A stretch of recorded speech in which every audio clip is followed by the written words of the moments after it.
If possible, let's spare a thought for Newcastle, the unluckiest team in the Premier League this summer. Their Champions League ticket was ready, their style of play was already established, and their salaries weren't exactly low either. Yet whichever deal Newcastle joined, it almost always ended in failure. So how did they lose? Below are the many different ways Newcastle failed, which we can categorize into 5 types. First, losing because the player liked the rival team too much. Newcastle did everything right. They made early offers, raised the price, promised a starting spot, and had the Champions League ticket. But for both Benjamin Sesko and Brian Mbeumo, that still wasn't enough. The simple reason was that both players already liked Manchester United from the start. With Sesko, Newcastle made 2 consecutive offers. First, around £65 million plus add-ons. Then they increased it to nearly £70 million. The payment structure was reportedly more attractive than United's. Yet United still led thanks to their reputation and brand appeal. United's transfer team offered around £65.1 million plus £8.7 million add-ons, a total of £74 million. Not significantly higher than Newcastle's price, but perfectly suited to the Slovenians' taste. It is said that Sesko had liked United since he was a child, and the fact that the Red Devils were lacking a pure number 9 like him made the deal even more tempting. A similar situation happened with Mbeumo. Brentford valued him at around £65 minus £70 million.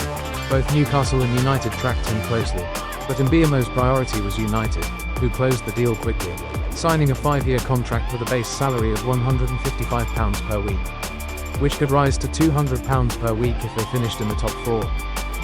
Newcastle tried to sneak in late but could not change his personal determination. The issue wasn't money or the project, it was emotion.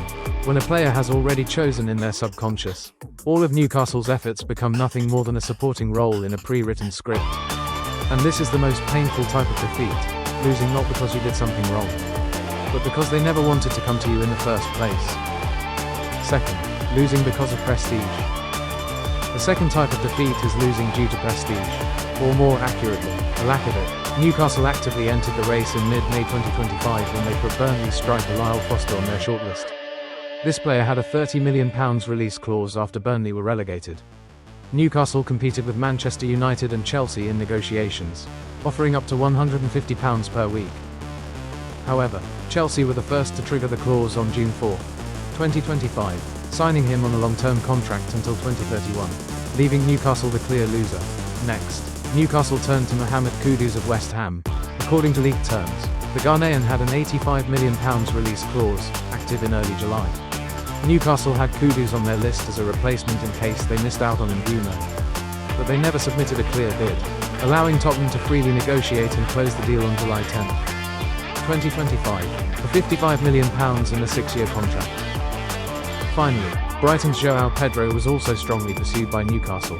They submitted a £50 million bid but failed to meet Brighton's demand of £60 minus £70 million.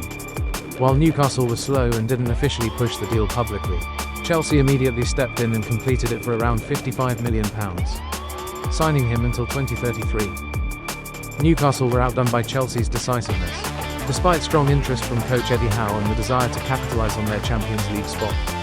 All 3 deals reflected the same problem. Newcastle had the funds, had a Champions League project, and approached early, but lacked decisiveness in negotiations as well as persuasive prestige and geographical appeal. Third, losing because of slowness. The typical case is Jared Branthwaite of Everton.